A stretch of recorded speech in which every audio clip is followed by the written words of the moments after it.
عليكم ورحمة الله وبركاته. الحمد لله نحمده ونستعينه ونستغفره ونؤمن به ونتوكل عليه ونعوذ بالله من شرور أنفسنا ومن سيئات أعمالنا من يهده الله فلا مضل له ومن يضلله فلا هادي له ونشهد أن لا إله إلا الله وحده لا شريك له ونشهد أن سيدنا وسندنا ومولانا محمدا عبده ورسوله. أما بعد فأعوذ بالله من الشيطان الرجيم. بسم الله الرحمن الرحيم. يا أيها الناس قد جاءتكم موعظة من ربكم وشفاء لما في الصدور وهدى ورحمة للمؤمنين. قل بفضل الله وبرحمته فبذلك فليفرحوا هو خير مما يجمعون. وقال النبي صلى الله عليه وسلم خيركم من تعلم القرآن وعلمه. صدق الله العظيم وصدق رسوله النبي الكريم ونحن على ذلك لمن الشاهدين والشاكرين والحمد لله رب العالمين.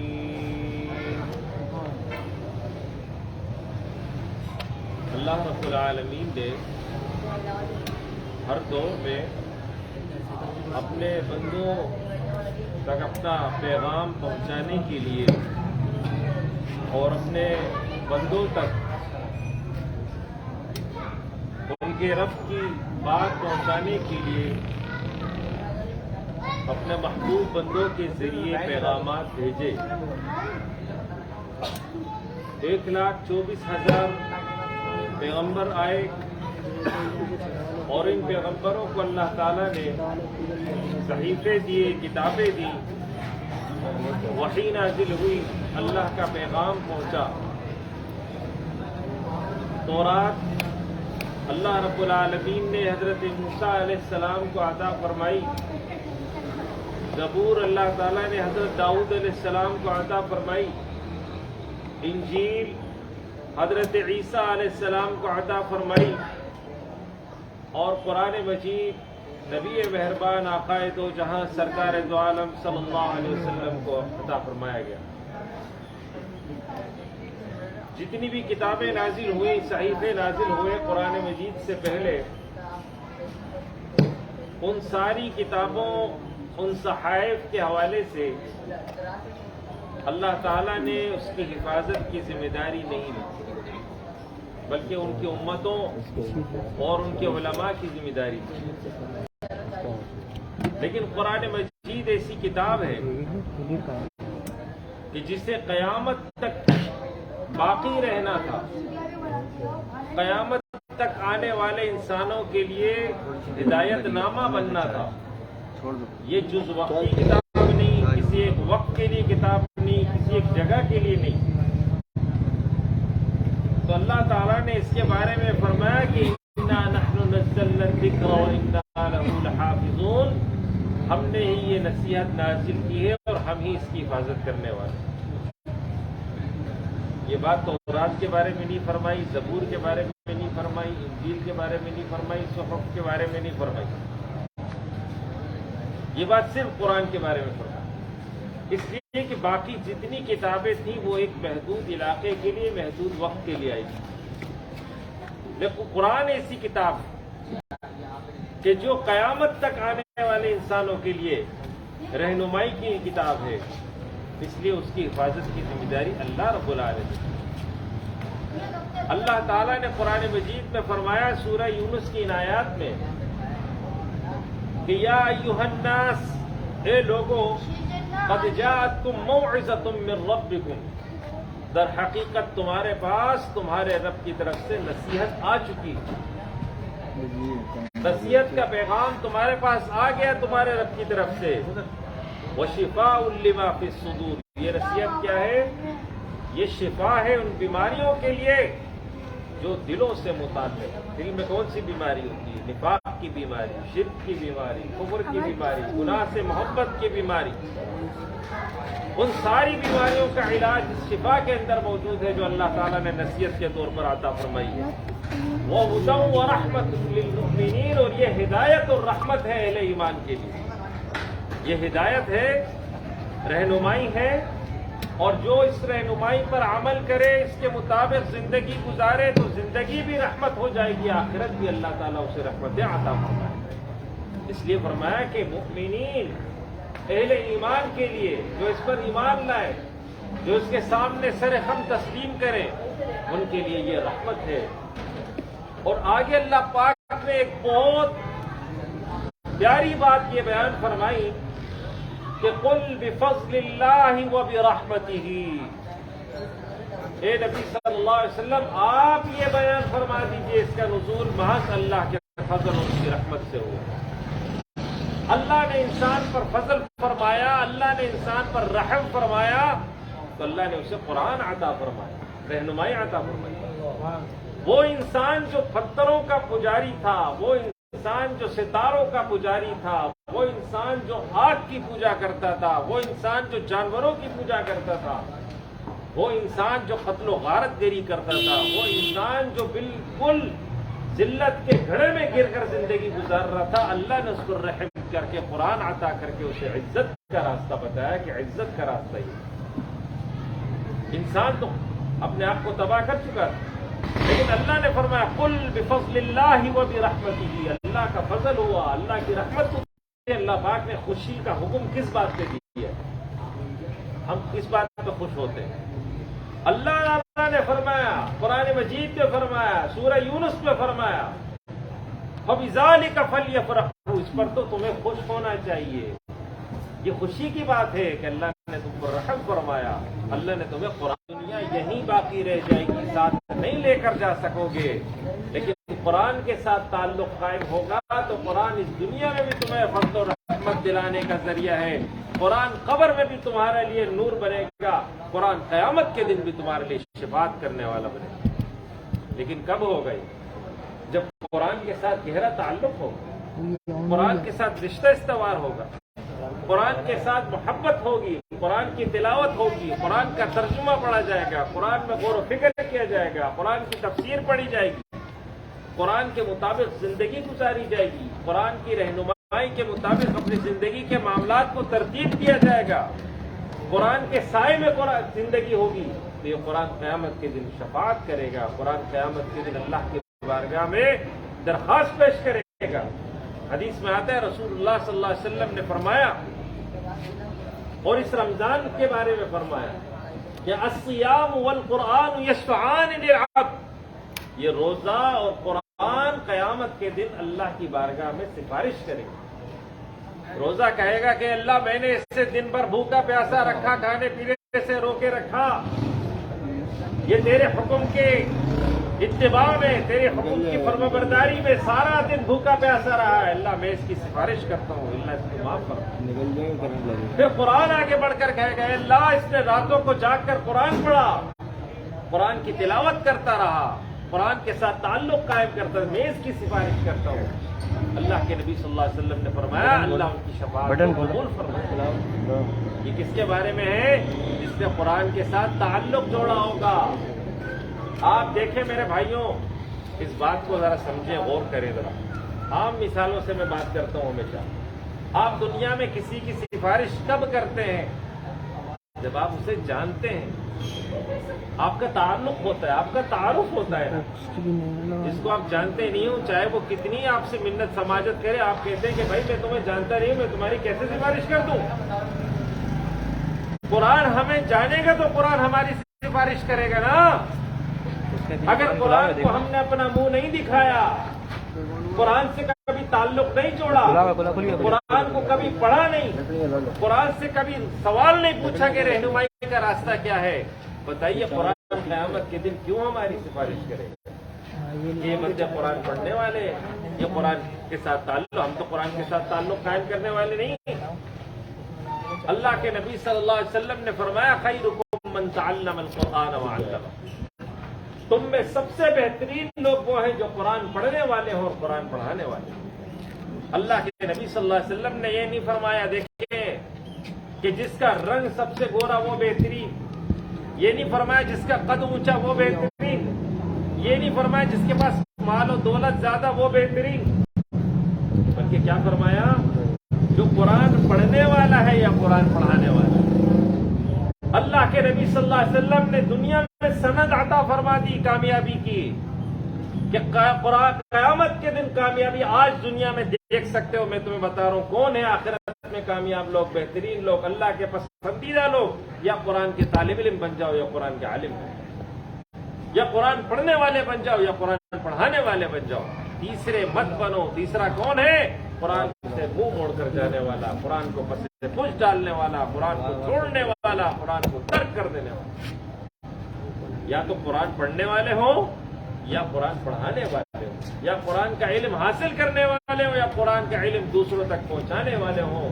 اللہ کے نبی صلی اللہ علیہ وسلم نے ان کی فضیلت بیان فرمائیے کہ بہترین مخلوق ہے، بہترین لوگ۔ اجزان محترم، رسول اللہ صلی اللہ علیہ وسلم نے فرمایا جس محفل میں قرآن پڑھا جا رہا ہو، اللہ کی ذکر کی مجلس، اللہ کے ذکر کی وہ محفل جس میں اللہ کا ذکر ہو رہا ہو، فرشتے اس محفل کو چاروں طرف سے گھیر لیتے ہیں، یہ حلقہ نور کا آسمان تک جاتا ہے اور انوار و برکات کی اس محفل کے اوپر برسات ہوتی ہے جس محفل میں اللہ کا ذکر کیا جا رہا ہے۔ تو قرآن اللہ کا ذکر ہے یا نہیں ہے؟ اللہ کی یاد کا ذریعہ ہے یا نہیں ہے؟ اللہ کا کلام ہے، اور جب ہم اللہ کا کلام پڑھتے ہیں، اللہ کا ذکر کرتے ہیں، اللہ نے یہ فرمایا، اللہ تعالیٰ نے ہم پر اس طرح احسانات فرمائے، یہ ذکر الہی کی مجلس بن جاتی ہے، یاد الہی کی مجلس بن جاتی ہے۔ فرشتے اس محفل پر اپنی رحمتیں بچھاتے ہیں اللہ کی طرف، جیسے یہ محفل ہے اللہ کے ذکر کی مجلس۔ ہم یہ اللہ کے ذکر کے لیے جمع ہوئے ہیں، کسی فرد کا تو ذکر نہیں ہے، کسی قوم قبیلے کا ذکر نہیں ہے، کسی اور چیز کا ذکر نہیں ہے، کسی دنیا کے کسی مفاد کا ذکر نہیں ہے۔ کس نسبت سے ہم جمع ہوئے؟ قرآن کی نسبت سے جمع ہوئے، اللہ کی یاد کی مجلس کے حوالے سے ہم یہاں جمع ہوئے۔ تو یہ بھی وہی مجلس ہے جس پر اللہ کی رحمت نازل ہوگی، اللہ تعالیٰ کرم کے معاملات فرمائے۔ رسول اللہ صلی اللہ علیہ وسلم نے فرمایا من قرأ حرفا بکتاب اللہ فلہ حسنۃ بعشر امثالها، جس نے کتاب اللہ سے، اللہ کی کتاب سے، قرآن مجید سے ایک حرف پڑھا، ایک حرف، پورا پارہ نہیں کہہ رہے، ایک حرف کی بات ہے، ایک حرف پڑھا، وَلَهُ حَسَنَةٌ بِعَشْرِ أَمْثَالِهَا، اس کو 10 نیکیاں اللہ رب العالمین عطا فرمائے۔ پھر اللہ کے نبی صلی اللہ علیہ وسلم نے مثال دے کر فرمایا کہ الف لام میم، الف حرف واللام حرف والمیم حرف۔ الف لام میم میں 3 حروف ہے، الف الگ ہے، لام الگ ہے، میم الگ ہے۔ ہم جب صرف الف لام میم پڑھتے ہیں اللہ تعالیٰ ہمارے نام اعمال میں 30 نیکیاں دے۔ اب آپ سوچیں اور کریں کہ ہم ایک نیک عمل کریں، کتنا وقت چاہیے، کتنی محنت چاہیے، کتنی جدوجہد چاہیے، اور اللہ رب العالمین کی کرم نوازی دیکھیں کہ صرف قرآن کی تلاوت پر اللہ تعالیٰ ہر حرف پر 10 نیکیاں عطا فرماتے ہیں۔ اور پھر ایک اور حدیث بھی سن لیجئے، رسول اللہ صلی اللہ علیہ وسلم نے فرمایا کہ جو قرآن مجید کو روانی سے پڑھتا ہے جو قرآن مجید کو خوبصورتی سے پڑھتا ہے، روانی سے پڑھتا ہے، قیامت کے دن معزز اور محترم فرشتوں کے ساتھ اٹھایا جائے گا۔ جبرائیل کے ساتھ وہ ہوگا، میکائیل کے ساتھ وہ ہوگا، اسرائیل کے ساتھ وہ ہوگا، اسرافیل کے ساتھ وہ ہوگا، حملۃ العرش کے ساتھ ہوگا۔ اور جو قرآن مجید پڑھتے ہوئے اٹکتا ہے، پھر درست کرتا ہے، پھر اٹکتا ہے، پھر درست کرتا ہے، فرمایا اس کے لیے دگنا اجر، ایک اجر اس کی قرآن کی تلاوت پر ہے، اور ایک اجر اللہ اپنی طرف سے انعام عطا فرماتا ہے کہ باوجود اٹکنے کی کوشش کر رہا ہے۔ بتائیے دنیا میں کون سی ایسی کتاب ہے جس کو پڑھنے پر اللہ تعالیٰ اتنا ثواب عطا فرماتا ہے؟ یہ اللہ کی کتاب ہے کہ جس کی صرف تلاوت کرے، جس کی صرف قرات کرے، اللہ تعالیٰ آپ کو اتنا بڑا اجر عطا فرماتے ہیں۔ اب ذرا سوچے اور غور کریں کہ قرآن میں اللہ نے فرمایا ان ھذا القرآن یہدی للتی ہی اقوم، یہ قرآن وہ راستہ دکھاتا ہے جو انتہائی سیدھا راستہ ہے۔ قرآن میں اللہ نے فرمایا ھدی للمتقین، یہ ہدایت ہے متقین کے لیے۔ قرآن میں اللہ نے فرمایا ھدی للناس، ہدایت ہے، رہنمائی ہے لوگوں کے لیے۔ قرآن میں اللہ نے فرمایا لتحکم بین الناس، یہ قرآن اس لیے نازل کیا کہ اس کے مطابق تم فیصلے کرو۔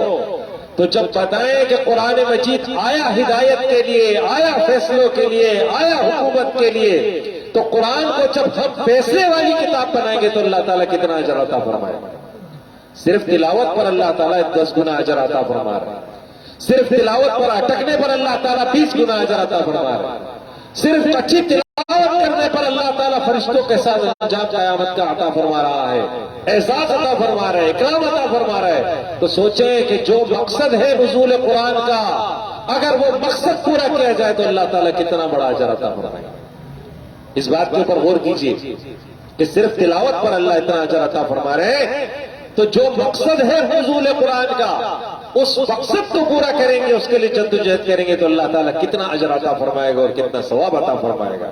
اعزائے محترم، حدیث میں آتا ہے کہ قیامت کے دن جہاں کہیں سایہ نہیں ہوگا، اس دن قیامت کے دن جہاں عرش کے سائے کے علاوہ کہیں کوئی سایہ نہیں ہوگا، اس دن قرآن مجید اپنے پڑھنے والے پر سایہ فکر ہوگا۔ یہ قرآن مجید اپنے پڑھنے والے پر، یہ بندہ جہاں جہاں جائے گا قرآن اس کے سر پر موجود ہوگا، یہ بندہ میزان عدل پر پہنچے گا قرآن اس کے سر پر موجود ہوگا، یہ بندہ حوض کوثر پر رسول اللہ صلی اللہ علیہ وسلم کے دست اقدس سے حوض کوثر کا پانی پینے کے لیے جائے گا، قرآن اس کے سر پر موجود ہوگا، یہاں تک کہ یہ بندہ جنت میں داخل ہو جائے گا، قرآن اس کے سر پر موجود رہے گا۔ یہ عزت اور اکرام کس لیے؟ اس لیے کہ اس بندے نے دنیا کے اندر قرآن کے ساتھ تعلق قائم کیا تھا، قرآن کے ساتھ رشتہ استوار کیا تھا، قرآن کو پڑھا تھا، قرآن کو سمجھا تھا، قرآن کے مطابق زندگی گزاری تھی، قرآن کے نظام کے نفاذ کے لیے جدوجہد اور کوشش کی تھی۔ اللہ تعالیٰ نے قرآن مجید کے بارے میں فرمایا، قرآن میں فرمایا شہر رمضان الذی انزل فیہ القرآن، یہ رمضان وہ بابرکت مہینہ ہے جس میں ہم نے قرآن نازل کیا۔ یہ قرآن کیا ہے؟ ھدی للناس، سارے انسانوں کے لیے ہدایت ہے، وبینات من الہدی، ہدایت کی واضح نشانی اس کے اندر موجود ہے، والفرقان، اور حق اور باطل کے درمیان فرق کرنے والی کتاب ہے۔ حق کا راستہ بھی قرآن نے بتایا، باطل کا راستہ بھی قرآن نے بتایا، وہدیناہ النجدین، ہم نے دونوں راستے انسان کو بتا دیے ہیں، اما شاکرا و اما کفورا۔ اب یہ انسان کا کام ہے وہ اللہ کا شکر گزار بندہ بنتا ہے یا ناشکرا بندہ بنتا ہے۔ اللہ تعالیٰ نے فرعون کا بھی ذکر کیا، اللہ نے حامان کا بھی ذکر کیا، اللہ نے پچھلے اقوام کا بھی ذکر کیا، اللہ نے شیطان کا بھی ذکر کیا، ان کی تباہی اور بربادی کا بھی ذکر کیا، اور اللہ تعالیٰ نے اپنے محبوب بندوں کا بھی تذکرہ فرمایا ہے۔ موسیٰ علیہ السلام کا بھی ذکر کیا، عیسیٰ علیہ السلام کا بھی ذکر کیا، ابراہیم علیہ السلام کا بھی ذکر کیا، پیارے مصطفیٰ صلی اللہ علیہ وسلم کا ذکر کیا، صحابہ کا ذکر کیا، ان کی کامیابیوں کا بھی ذکر کیا، ان کی فتوحات کا بھی ذکر کیا۔ قرآن نے انسان کو واضح طور پر بتا دیا ہے حق والوں کا راستہ یہ ہے، اس پر چلو گے، بظاہر مشکل نظر آ رہی ہے لیکن فتح تمہاری ہے، نصرت تمہاری ہے، کامیابی تمہاری ہے، اللہ کی رحمت تمہارے ساتھ ہے۔ یہ دوسرا راستہ فرعون والوں کا راستہ ہے، کفر والوں کا راستہ ہے، شرک والوں کا راستہ ہے، اس پر چلو گے بظاہر سامنے تمہیں منفعت نظر آ رہی ہے، لیکن اس کے بعد ایک بڑی تباہی ہے، ایک بڑا گھوڑا ہے، ایک بڑی کھائی ہے جس کے اندر گرنے والے ہو۔ اللہ تعالیٰ نے قرآن مجید میں فرمایا والذی ارسل رسولہ بالہدی، اللہ تعالیٰ وہ ذات بابرکت ہے جس نے اپنے رسول کو بھیجا ہدایت کے ساتھ، ودین الحق، دین حق کے ساتھ، لیظہرہ علی الدین کلہ، تاکہ اس دین کو غالب کر دے تمام ادیان باطلہ پر۔ اللہ نے ایک مرتبہ نہیں 3 مرتبہ یہ بات بیان فرمائی ہے، والذی ارسل رسولہ بالہدی، اللہ تعالیٰ وہ ذات بابرکت ہے جس نے اپنے رسول کو بھیجا بالہدی، ہدایت کے ساتھ، ودین الحق، دین حق کے ساتھ۔ کیوں بھیجا؟ لیظہرہ علی الدین کلہ، تاکہ اس دین کو غالب کر دے تمام ادیان باطلہ پر۔ میرے بھائیوں اور دوستو، حضور صلی اللہ علیہ وسلم کی مقصد کا بعثت کا مقصد قرآن نے بیان کیا ہے، نزول قرآن کا مقصد اللہ نے بیان کیا ہے۔ کیا مقصد ہے؟ لیظہرہ علی الدین کلہ، اس قرآن کو غالب کر دو، اس دین کو غالب کر دو تمام ادیان باطلہ کے اوپر۔ یہ قرآن لحاظ اس کے اندر لپیٹ کر رکھنے کے لیے نہیں آیا ہے کہ اس کو ہم جزدانوں کے اندر لپیٹ کے رکھیں۔ قرآن اس لیے نہیں آیا کہ اس کو الماری کے اندر چھپا کر رکھیں۔ قرآن اس لیے نہیں آیا کہ اس کو صرف قسم کے لیے اٹھایا جائے۔ قرآن اس لیے نہیں آیا کہ اس کو صرف سر پہ رکھا جائے۔ قرآن اس لیے آیا کہ اس سے نظام معیشت پوچھ کر اپنے نظام معیشت کو درست کرو۔ قرآن اس لیے آیا کہ اس کے نظام عدالت سے اپنا نظام عدالت درست کرو۔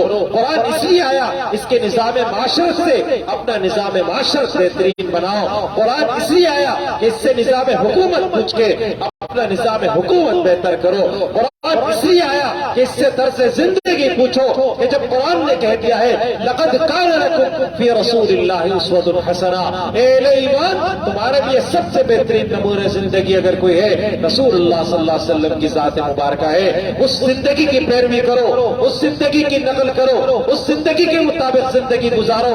دنیا بھی تمہاری جنت، آخرت بھی تمہاری جنت، اللہ کی رضا کے سارے پروانے تمہارے ہو جائیں گے۔ پیارے مصطفیٰ صلی اللہ علیہ وسلم کی سنتوں پر عمل کرو۔ لیکن ہم نے قرآن کے ساتھ کیا کیا ہے میرے بھائیوں؟ ہم نے قرآن کو حاکم نہیں بنایا، ہم نے قرآن کو محکوم بنایا ہے۔ ہم نے قرآن کے ساتھ وہ نہیں کیا کہ قرآن تو عزت کا راستہ دکھانے کے لیے آیا تھا، ہم نے قرآن سے راستہ نہیں پوچھا، ہم نے قرآن کو جزدانوں کے اندر لپیٹ کے رکھا ہے۔ صحیح مسلم شریف کی روایت ہے، رسول اللہ صلی اللہ علیہ وسلم نے فرمایا ان اللہ یرفع بهذا الكتاب اقواما ويضع به آخرین، بے شک اللہ تعالیٰ اسی کتاب کی وجہ سے بہت ساری اقوام کو عزت عطا فرماتا ہے، رفعت عطا فرماتا ہے، برکت عطا فرماتا ہے، بلندی عطا فرماتا ہے، عروج عطا فرماتا ہے۔ اور اسی کتاب کو ترک کرنے کی وجہ سے، چھوڑ دینے کی وجہ سے اللہ تعالیٰ بہت ساری اقوام کو ذلت اور رسوائی کے گھڑوں میں پھینک دیتا ہے۔ میرے بھائیوں اور دوستو، صحابہ رضوان اللہ علیہ مجمعین ان کے پاس کوئی میزائل ٹیکنالوجی نہیں تھی، صحابہ رضوان اللہ علیہ مجمعین ان کے پاس کوئی ایٹم بم نہیں تھے، صحابہ رضوان اللہ علیہ مجمعین ان کے پاس کوئی جدید ہتھیار نہیں تھے، لیکن اللہ رب العالمین کی کلام کو، اللہ کی کتاب کو، اللہ کے کلام قرآن مجید کو اپنا امام بنایا۔ اللہ نے دنیا ان کے لیے مسخر کر دی، وقت کے فرعونوں سے ٹکرائے، اللہ نے ان کو فتح اور نصرت عطا فرمائی، جس جگہ گئے فتح اور نصرت کے جھنڈے گاڑے انہوں نے۔ کیوں؟ قرآن کو انہوں نے اپنا امام بنایا تھا۔ آج ہم میرے بھائیوں 70% مادی وسائل امت مسلمہ کے پاس ہے، 57 ممالک ہمارے پاس ہے، بڑی افرادی قوت ہمارے پاس موجود ہے، ایٹم بم ہمارے پاس، میزائل ہمارے پاس، تیل کی دولت ہمارے پاس، افراد کی قوت ہمارے پاس، لیکن کشمیر میں ہم ذلیل ہیں، فلسطین میں ہم ذلیل ہیں، بوسنیا میں ہم مجبور ہیں، برما میں ہم شہید ہیں، اور ہندوستان میں ہماری مساجد کو شہید کیا جاتا ہے۔ کیوں؟ اس لیے ہم نے قرآن کو اپنا امام نہیں بنایا ہے، ہم نے قرآن کے ساتھ یہ تعلق قائم نہیں کیا، اس لیے ذلت اور رسوائی ہمارے ماتھے پر لکھی ہوئی ہے۔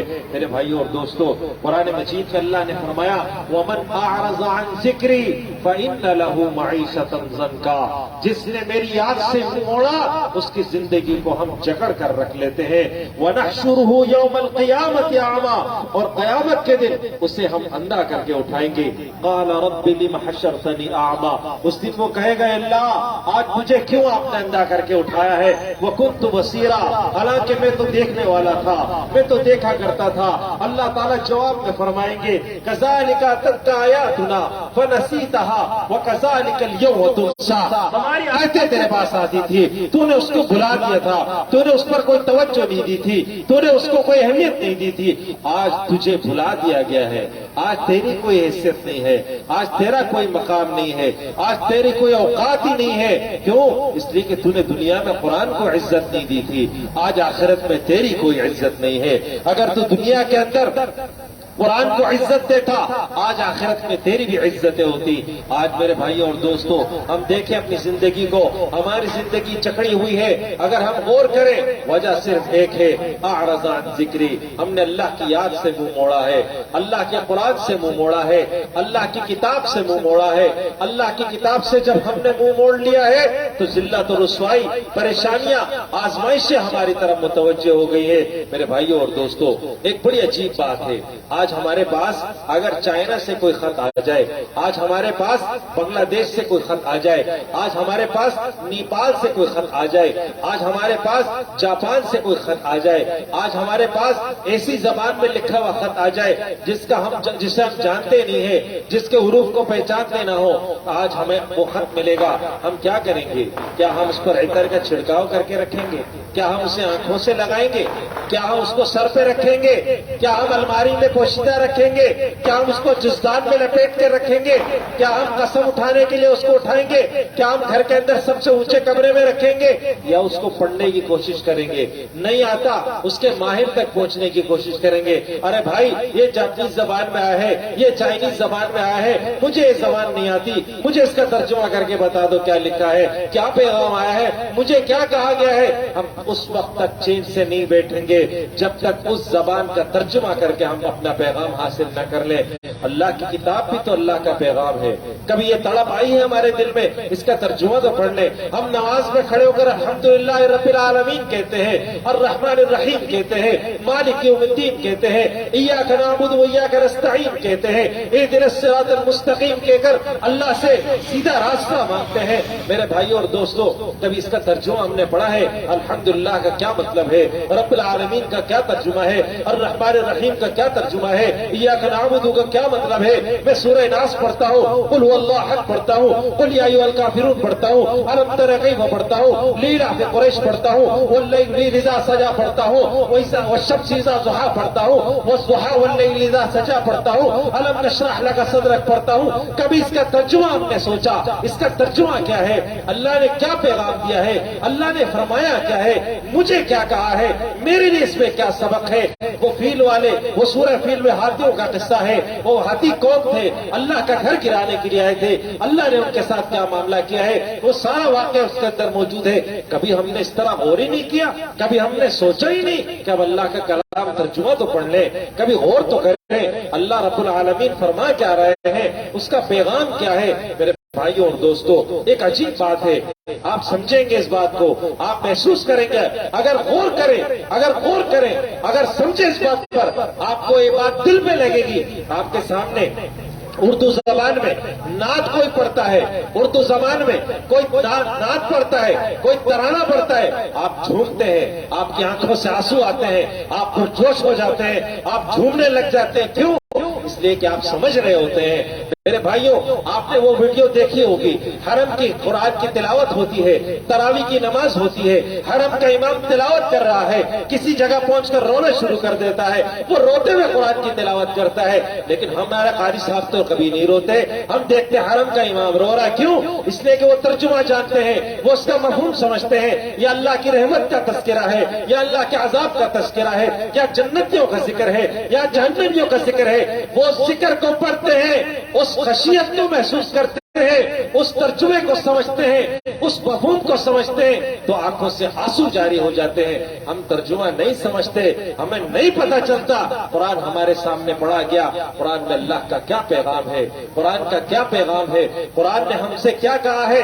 میرے بھائیوں اور دوستوں، قرآن کا ترجمہ پڑھنا، قرآن کا مفہوم پڑھنا، قرآن کی تفسیر پڑھنا، قرآن کے ساتھ تعلق قائم کرنا، یہ ہمارے لیے ضروری ہے. اللہ تعالیٰ نے قرآن مجید میں فرمایا وَإِن كُنتُمْ فِي رَيْبٍ مِّمَّا نَزَّلْنَا عَلَىٰ عَبْدِنَا فَأْتُوا بِسُورَةٍ مِّن مِّثْلِهِ وَادْعُوا شُهَدَاءَكُم مِّن دون اللہ ان کنتم صادقین، اگر تمہیں اس بارے میں جو ہم نے نازل کیا اپنے بندے پر اگر کچھ شک ہے تو اس طرح ذرا صورت تو بنا کر لے آؤ۔ میرے بھائیوں اور دوستو، یہ بات سمجھ لیجئے اچھے طریقے سے، اللہ تعالیٰ نے جو معجزات عطا فرمائے انبیاء کو اس وقت کے حالات کے مطابق عطا فرمائے ہیں۔ اللہ تعالیٰ نے جب عرب میں رسول اللہ صلی اللہ علیہ وسلم کو مبعوث فرمایا، علم و ادب کا دور تھا، اللہ نے اپنے کلام کو اتنا اعلیٰ ادبی بنایا، ایسا زبردست کلام بنایا۔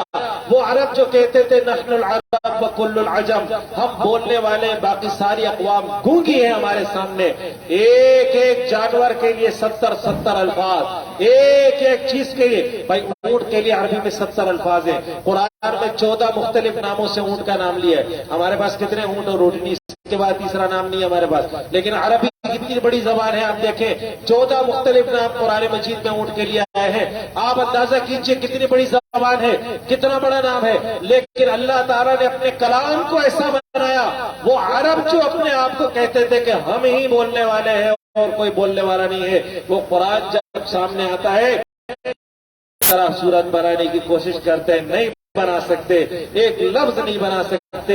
ایک مرتبہ ایسا ہوا ہے میرے بھائیوں اور دوستوں، امرؤ القیس ایک بہت بڑا شاعر گزرا ہے، خانہ کعبہ میں مقابلہ ہوتا تھا کہ جو عرب کا سب سے بہترین ادیب ہے اس کے مقابلے ہوتے تھے، اور جو جیت جاتا اس کو اس کے دشمنوں نے پکڑا، اور جب اس کو مارنے لگے تو اس نے کہا کہ مجھے ایک چٹ لکھنے دو، ایک جملہ لکھنے دو، میری بیٹیوں کو دے دینا، اور اس کے بعد بھلے تم مجھے مار دو۔ قاتلوں نے کہا ٹھیک ہے دے دو، کیا لکھنا ہے؟ اس نے صرف یہ لکھا، یا ابنتا امرؤ القیس ان اباکما قد قتلا، اے امرؤ القیس کی بیٹیوں تمہارے باپ کو قتل کر دیا گیا ہے۔ یہ ایک جملہ لکھ کر دیا، اپنے قاتلوں کو دیا، یہ میری بیٹیوں تک پہنچا دینا۔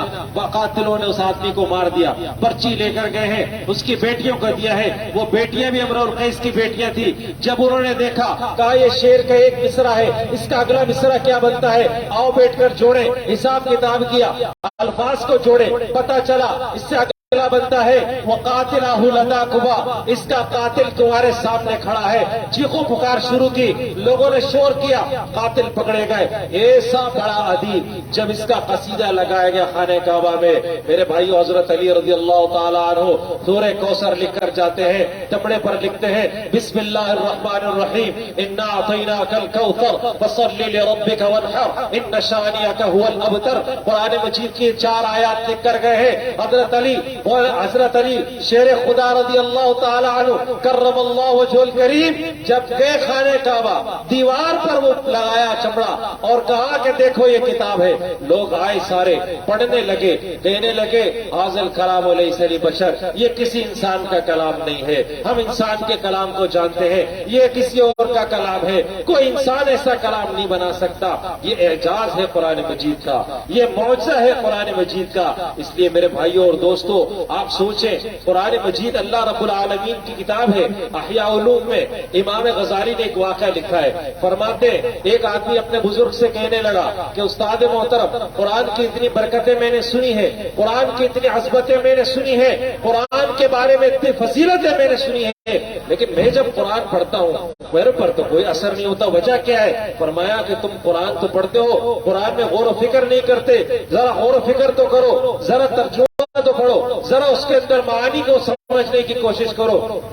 کہتے ہیں اس کے بعد جب میں نے قرآن کی تلاوت کی، مجھے ایسا لگا جیسے رسول اللہ صلی اللہ علیہ وسلم پڑھ رہے ہیں اور میں سن رہا ہوں، آئے مجھے تو بڑا مزہ آیا قرآن کی تلاوت میں۔ فرماتے میں نے اور غور کیا، پھر جب تلاوت کی مجھے ایسا لگا جیسے حضرت جبرائیل علیہ السلام پڑھ رہے ہیں اور میں سن رہا ہوں، مجھے بڑا لطف آیا۔ کہتے ہیں پھر میں نے اور قرآن میں غور و فکر کیا اور تدبر کیا اور زیادہ اس کے اندر اپنے سارے افکار اس کے ساتھ ملائے، اس پہ غور و فکر کرتا رہا۔ تو فرماتے اس کے بعد جب میں نے قرآن کی تلاوت کی تو مجھے ایسا لگا جیسے اللہ رب العالمین فرما رہے اور میں سن رہا ہوں۔ یہ قرآن مجید کی عظمت ہے، جب قرآن کے ساتھ آپ کا تعلق ہو، قرآن اپنے آپ کے دل پر اثر کرتا ہے. وہ جو اقبال نے کہا تھا نا، تیرے قلب پر جب تک نہ ہو نزول کتاب، گرا کشا ہے ناراضی نہ صاحب کشاف. جب تک آپ وہ کیفیت نہیں محسوس کریں گے، قرآن مجید کے ساتھ وہ تعلق ہمارا قائم نہیں ہو سکے گا.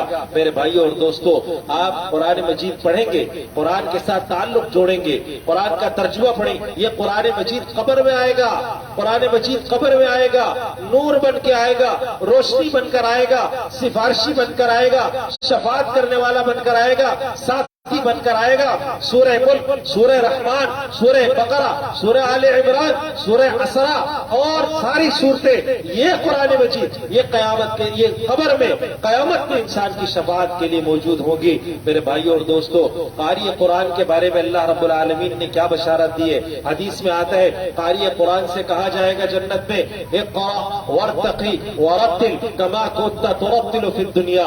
پڑھتا جا قرآن مجید، جنت کی منازل چڑھتا جا، جیسے تو دنیا میں ٹھہر ٹھہر کر خوبصورتی سے قرآن کی تلاوت کرتا تھا، یہاں پر بھی ویسی قرآن کی تلاوت کرتا ہو جا. جہاں تیرا قرآن مکمل ہوگا وہ تیری جنت میں اعلیٰ مقام ہوگا. میرے بھائیوں اور دوستو، یہ مقام ہمیں حاصل ہو سکتا ہے، یہ عزت کا تاج ہمارے سر پہ رکھا جا سکتا ہے اگر ہم قاری قرآن بن جائے، قرآن پڑھنے والے بن جائے، قرآن سے تعلق قائم کرنے والے بن جائے، قرآن سے رشتہ استوار کرنے والے بن جائیں، قرآن کے ساتھ محبت کرنے والے بن جائیں. اللہ رب العالمین یہ عزتیں بھی ہمیں عطا فرمائے گا. اس لیے میرے بھائیوں اور دوستو، قرآن مجید میں اللہ تعالیٰ نے فرمایا کہ الذین آتیناہم الکتاب یتلونہ حق تلاوتہ، وہ قرآن کی تلاوت کرتے ہیں، قرآن کو پڑھتے ہیں، اس کا حق ادا کرتے ہیں، اس کے حق ادا کرتے ہوئے تلاوت کرتے ہیں. ایک عالم دین نے فرمایا اور اپنی تفسیر میں لکھا کہ جب میں قرآن مجید کی تفسیر لکھ رہا تھا، 15 پارے کی تفسیر لکھنے کے بعد میں بہت زیادہ بیمار ہو گیا، بہت زیادہ بیمار ہو گیا. اتنا بیمار ہوا کہ خیال تھا کہ قرآن مجید ختم نہیں کر سکوں گا، قرآن مجید کی تفسیر ختم نہیں کر سکوں گا. فرماتے ہیں ابھی یہ سوچ رہا تھا، یکایک اللہ کی طرف سے خیال دل میں آیا کہ قرآن ختم کرنا مقصد نہیں ہے، قرآن میں زندگی ختم کرنی مقصد ہے. قرآن میں زندگی ہماری قرآن کے سائے کے اندر ہو جائے کہ قرآن کے مطابق ہماری زندگی کیسی ہے. میرے بھائیوں اور دوستو، بڑی لمحہ فکریہ، بڑا قابل غور مقام ہے. ہمیں شفاعت یاد ہے. آج ہم ہر بندہ شفاعت کی بات کرتا ہے. رسول اللہ صلی اللہ علیہ وسلم شفاعت فرمائیں گے، اللہ تعالی ہمیں نصیب فرمائے. لیکن میرے بھائیوں، شفاعت کا ذکر حدیث میں ہے. کبھی ہمیں یہ معلوم ہے رسول اللہ صلی اللہ علیہ وسلم شکایت بھی فرمائیں گے. شکایت کا ذکر قرآن مجید میں ہے. وقال الرسول یا ربی ان قوم اتخذوا هذا القرآن مہجورا. اس دن رسول اللہ صلی اللہ علیہ وسلم اللہ کی بارگاہ میں شکایت کریں گے، اے میرے رب، اے میرے اللہ، میری قوم نے قرآن کو پس پش ڈال دیا تھا، چھوڑ دیا تھا، ترک کر دیا تھا. بتائیے، شکایت کرنے والے ہیں رسول اللہ صلی اللہ علیہ وسلم. شکایت اللہ تعالیٰ کو ہو رہی ہے. قیامت کا دن ہوگا، ہم مجرم ہوں گے اللہ کی بارگاہ میں. بتائیں اس وقت کون ہمیں بچائے گا؟ اگر آج ہمارا قرآن کے ساتھ تعلق ہوگا، یہ قرآن بھی ہماری سفارش کرے گا، رسول اللہ صلی اللہ علیہ وسلم بھی ہماری سفارش کرے گا. حضور صلی اللہ علیہ وسلم نے فرمایا، اشراف امتی حملۃ القرآن، میرے امت کے معزز لوگوں کی پہچان یہ ہے کہ وہ قرآن پڑھنے والے ہوں گے، قرآن کے ساتھ تعلق قائم کریں. یہ پہچان بتائیے. اگر ہم قرآن پڑھنے والے ہیں، ہم امت کے معزز لوگوں میں شامل ہیں. اللہ کے نبی صلی اللہ علیہ وسلم نے اعزاز بتا دیے. اور اہل القرآن و اہل اللہ خاصۃ، یہ جو قرآن والے ہیں اللہ کے خاص بندے ہیں. میرے بھائیوں اور دوستوں، عزیزان محترم، ایک بزرگ تھے خلیل بن احمد. ان بزرگوں نے بڑی خدمات انجام دی ہمارے لیے اور ہم تک قرآن مجید کے الفاظ پہنچائے. ان کا کام کیا تھا؟ ساری زندگی وہ یہ کرتے تھے، بیٹھ کر غور و فکر کرتے تھے، سواد کہاں سے ادا ہوگا، سین کہاں سے ادا ہوگا، تو اور تا کے اندر فرق کیا ہے، کاف اور کاف میں فرق کیا ہے، زا زال صاد صا میں فرق کیا ہے. ساری زندگی اور اس کا مخرج معلوم کر کے بتاتے تھے کہ اس کا یہ مخرج ہے، یہاں سے یہ حرف ادا ہوتا. ورنہ ہمارے لیے تو ممکن نہیں تھا کہ زا میں، زال میں، زاد میں، زا میں فرق کرے. 4 حروف ہیں، ملتی جلتی آواز ہے لیکن چاروں کے مخرج الگ الگ ہے. صاد اور سین ملتی جلتی آواز ہے لیکن دونوں کا مخرج الگ ہے. قاف اور کاف ملتی جلتی آواز ہے، دونوں کا مخرج الگ ہے. اسی طریقے سے بہت سارے الفاظ ہیں. یہ خلیل احمد نے ہمارے لیے، خلیل بن احمد نے ان سارے حروف کے مخارج معلوم کی امت کے لیے. حضرت اسماعی حضرت اسماعی رحمت اللہ علیہ بہت بڑے عالم گزرے. ان کا کام یہ تھا، انہوں نے اپنی زندگی اس کام کے لیے وقف کر دی کہ قرآن کے معانی پر غور کرتے تھے. یہ لفظ استعمال کہاں ہوتا ہے، یہ لفظ استعمال کہاں ہوتا ہے، قرآن نے یہ لفظ استعمال کیا ہے، یا ایکچوئل یہ لفظ استعمال کس جگہ پر ہوتا ہے. تو قرآن مجید میں ایک لفظ آیا ہے فَدَمْدَمَ عَلَيْهِمْ رَبُّهُمْ بِذَنبِهِمْ فَسَوَّاهَا. اللہ تعالیٰ نے قوم سمود کے بارے میں فرمایا. ٹھیک ہے، اب میں آگے جا کے اس کی ترجمہ کروں گا تو آپ کو سمجھ میں آئے گی بات اس واقعے کے بارے میں. تو حضرت اسماعی اس معنی کی تلاش میں کہ دمدمہ کا اصل مطلب کیا ہے، لفظ استعمال کہاں ہوتا ہے.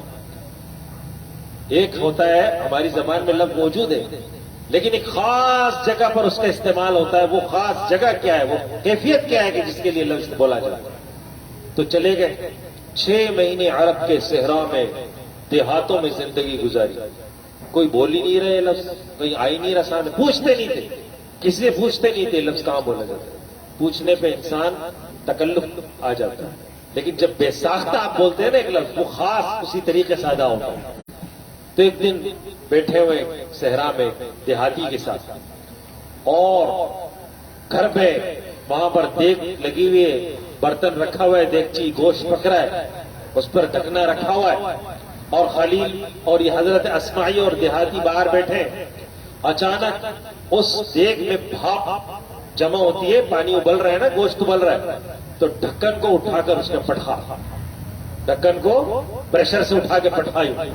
جب پٹھا گرا نا تو اس آدمی نے آواز لگائی اپنی بیوی کو سنانے کے لیے، دم دامت ہانڈی نے ڈھکنے کو پٹخ دیا ہے، ہانڈی نے ڈھکنے کو پٹخ دیا ہے، دم دامت ایک لفظ بولا، پیغام پہنچ گیا بھائی، ڈھکنا پلٹ گیا. اب یہاں حضرت اسماعی کو پتا چلا اچھا دمدمہ اس جگہ پر بولا جاتا ہے. اللہ تعالیٰ نے قوم سمود کو پٹخ کے مارا. دمدمت علیہم ربہم بذنبہم فسواہا. اللہ نے ان کو پٹخ کے مارا اور برابر کر دیے.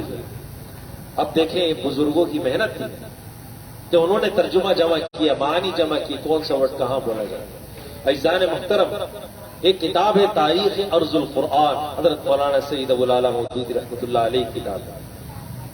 مولانا سید ابو الاعلی مودودی رحمۃ اللہ علیہ نے تفہیم القرآن لکھی 6 جلدوں میں، قرآن کی تفسیر لکھی، عام فہم تفسیر، عام آدمی کو سمجھ آنے والی تفسیر. جو اور علماء کی تفسیر ہوتی ہے اس میں کیا ہوتا ہے، عربی کے الفاظ زیادہ ہوتے ہیں، عام آدمی نہیں سمجھتا. لیکن اس تفسیر کے اندر ایک بہت اہم کام کیا جو میں آپ سے اس بات کا تذکرہ کرنا چاہتا ہوں، تاریخ ارض القرآن، کہ قرآن مجید میں جو جو مقامات بیان ہوئے ہیں، جو جو جگہیں بیان ہوئی ہیں، یونس حضرت یوسف علیہ السلام کا کنواں، مصر کا بازار، فلسطین، ارض مقدس، مکہ اور مدینہ، بدر، حنین، احزاب، اور جتنے مقامات یہ سارے بیان ہوئے. حضرت مولانا سید ابو الاعلی مودودی رحمۃ اللہ علیہ پاکستان سے سفر کر کے ان سارے مقامات کو دیکھنے کے لیے گئے. ایک ایک جگہ کا مشاہدہ کیا، ایک ایک جگہ کو دیکھا، اور اس تفسیر کے اندر ساری نقشے، ساری تفصیلات کو اس کے اندر بیان کی. یہ ہمارے لیے علماء نے بڑی محنتیں کی ہیں، جدوجہد کی ہمارے لیے. اسی طرح آخری بات آپ سے عرض کرتا ہوں، دیکھیں قرآن مجید کو پڑھنا اور سمجھنا مشکل کام نہیں، آسان کام ہے، انتہائی آسان کام ہے. اور ہمارے لیے تو اور بھی زیادہ آسان ہے. کیوں؟ اس لیے کہ اردو کے اندر 70% الفاظ تو عربی کے، 70% الفاظ کیا ہیں، عربی کے. تو ہمارے لیے تو سمجھنا بہت زیادہ آسان ہے. اگر ہم ذرا سا غور کریں، آپ دیکھیں الحمدللہ رب العالمین کو پڑھتے ہیں، الحمدللہ رب العالمین. حمد آپ جانتے ہیں، حمد کا مطلب تعریف. آپ کہتے ہیں ممدوح، حامد، تعریف کرنے والا. پھر اس کے بعد رب العالمین، رب تربیت. تربیت کا مطلب اردو میں استعمال ہوتا ہے نہیں ہوتا، عالمین استعمال ہوتا ہے، عالم استعمال ہوتا ہے نہیں ہوتا، سارے عالم میں خبر پھیل گئی، ہوتا ہے نا. الرحمن الرحیم، رحم کرنا، رحمت. ہماری اردو میں عام استعمال ہوتا ہے، بھائی رحم کرو لوگوں پر، شفقت کرو. مالک یوم الدین، مالک گھر کا مالک کون ہے، گاڑی کا مالک کون ہے، استعمال ہوتا ہی نہیں ہوتا. یوم جمعہ، یوم عرفہ، یوم عید استعمال ہوتا ہی نہیں ہوتا. اسی طریقے سے نعبد و عبادت، عبادت کا لفظ استعمال ہوتا ہے ہمارے یہاں. نستعین، استعانت ہم کہتے ہیں تعاون کرنا، معاون. تو کتنے الفاظ ہیں ہمارے عام طور پر عام زبان میں استعمال ہوتے ہیں، لیکن ان کے کبھی اس طرح توجہ نہیں دی، ہم نے سوچا نہیں ہے، غور نہیں کیا. ورنہ ہمیں 21 پاروں کا ترجمہ تو آرام سے آتا ہے 70% کی وجہ سے. باقی کا تھوڑا سا سیکھ لیں گے، سمجھ لیں گے تو باقی بھی آ جائے. تو قرآن کے ساتھ جب ہم تعلق قائم کریں گے، یہ قرآن قیامت کے دن ہمارے لیے سفارش کرنے والا بنے گا، شفاعت کرنے والا بنے گا. اگر قرآن کے ساتھ تعلق قائم نہیں ہوگا تو قرآن مجید قیامت کے دن شکایت کرنے والا بنے گا. اس لیے اس ماہ مبارک میں، رمضان کے مبارک مہینے میں قرآن کے ساتھ ہمارا یوں تعلق ہونا چاہیے کہ تفسیر کا مطالعہ کریں، ایک رکوع پڑھیں، پھر اس کی تلاوت کریں، پھر اس کا ترجمہ پڑھیں، پھر اس کے بعد اس کی تفسیر پڑھیں، پھر غور کریں کہ اس میں میرے لیے اللہ تعالیٰ کا کیا پیغام ہے. اس طریقے سے وہ صورتیں ابتدا وہاں سے کریں جو آپ عام طور پر نماز میں پڑھتے ہیں، کیونکہ اس کے ساتھ زیادہ تعلق ہے نا آپ کا، وہ یاد رہ جائے گا پیغام. ان صورتوں کے معانی کو سمجھیں، اس کا شان نزول سمجھیں، کب نازل ہوئی، کیا ماحول تھا، کہ کیا کن حالات کے اندر یہ نازل ہوئی. پھر اس کا ترجمہ پڑھیں، پھر اس کی تفسیر پڑھیں، پھر اس کے اندر سیرت کے جو واقعات ابواب ہیں وہ پڑھیں. قرآن اور سیرت یہ دو ایک ساتھ جڑے ہوئے. ترکت فیکم امرین، دو چیزیں تمہارے درمیان چھوڑ کے جا رہا ہوں. حضور کی حدیث ہے، لن تضلوا ما تمسکتم بہما، جب تک تم ان دونوں چیزوں کو تھامے رکھو گے تم کبھی گمراہ نہیں ہوگے. کتاب اللہ و سنت نبی ہی، ایک اللہ کی کتاب قرآن مجید، ایک اس کے رسول صلی اللہ علیہ وسلم کی سنت ہے. قرآن اجمال ہے، حضور کی سیرت اس کی تفصیل ہے. قرآن مجید ایک بات کہتا ہے، حضور صلی اللہ علیہ وسلم اس پر عمل کر کے بتاتے ہیں کہ اس پر عمل ایسا ہے. قرآن نے کہا اقیم الصلاۃ لذکری، نماز قائم کرو میری یاد کے لیے. نماز کیسے پڑھنی ہے حضور نے بتایا، صلوا رأیتمونی صلوا کما رأیتمونی اصلی، نماز اس سے پڑھو جس سے مجھے دے. اس لیے رسول اللہ صلی اللہ علیہ وسلم کی سیرت کو قرآن مجید کے ساتھ اور قرآن مجید کو حضور صلی اللہ علیہ وسلم کی سیرت کے ساتھ بڑی نسبت حاصل ہے. قرآن کو سمجھنا ہے، حضور کی سیرت کو سمجھے، حضور کی سیرت کو سمجھنا ہے، قرآن کو سمجھے. قرآن مجید تو اللہ کے نبی صلی اللہ علیہ وسلم کی سیرت کی سب سے زیادہ، اس کے اندر سیرت کا تذکرہ ہے. 650 سے زیادہ آیات ہیں جس میں رسول اللہ صلی اللہ علیہ وسلم کی سیرت بیان ہے. اس لیے عزیزان محترم، اس ماہ مبارک میں قرآن مجید کے ساتھ تعلق قائم کریں. اور یہ جو درس قرآن کی محفل ہے، دیکھیں میں ایک بات آپ سے عرض کرنا چاہتا ہوں. اب اس دنیا کے اندر کتنے لوگ ہیں جو گھر میں بیٹھے ٹی وی دیکھ رہے ہیں، موبائل یوز کر رہے ہیں، کوئی بازار میں گھوم رہا ہے، کوئی کدھر کوئی کدھر. اور آپ کو اللہ تعالیٰ نے سارے کاموں سے نکال کر کھینچ کر یہاں بٹھا دیا کہ تم میرے بندے ہو، تم میری کتاب کے فضائل سننے کے لیے بیٹھو گے. تو آپ مجھے بتائیں، جیسے اللہ تعالیٰ نے چن کر، ہٹا کر، سب سے الگ کر کے اپنے کلام کے لیے آپ بٹھایا ہے، اللہ تعالیٰ آخرت میں بھی انشاءاللہ تعالیٰ سب سے چن کر الگ کر کے اپنی رحمت کے سائے میں انشاءاللہ تعالیٰ بٹھائے. دنیا کے اندر اللہ نے اپنی کتاب کے پڑھنے کے لیے ہمیں یہاں جمع کیا ہے. ہمارا مقصد کیا ہے؟ صرف یہی مقصد ہے نا، قرآن کو سمجھنا، قرآن کے ساتھ تعلق قائم کرنا. دیکھیں سب سے بڑی عزت والی کتاب کون سی ہے؟ قرآن مجید. اب آپ سوچیں، جب عزت والی کے ساتھ آپ کی نسبت جڑ جائے گی، عزتوں میں خود اضافہ ہو جائے گا. عزت کا راستہ یہ ہے کہ قرآن کے ساتھ. اور یہ یاد رکھیے، اللہ تعالیٰ کی طرف جو جاتا ہے اللہ تعالیٰ اس کے لیے اپنی راہوں کو کھول دیتا ہے. والذین جاہدوا فینا، جو لوگ ہماری طرف آتے ہیں، لنہدینہم سبلنا، ان کے لیے ہم اپنی راہوں پر چلنا آسان کر دیں. اس لیے قرآن کے ساتھ تعلق قائم کرنا، قرآن کا رشتہ استوار کرنا، قرآن کو پڑھنا، قرآن کو سمجھنا، قرآن سے محبت کرنا، قرآن کے نظام کی نفاذ کی جدوجہد اور کوشش کرنا، یہ ہمارے لیے لازم اور ضروری ہے. اللہ تعالیٰ ہمیں قرآن مجید پڑھنے، اس کو سمجھنے، اس پر عمل کرنے کی توفیق عطا فرمائے. وآخر دعوانا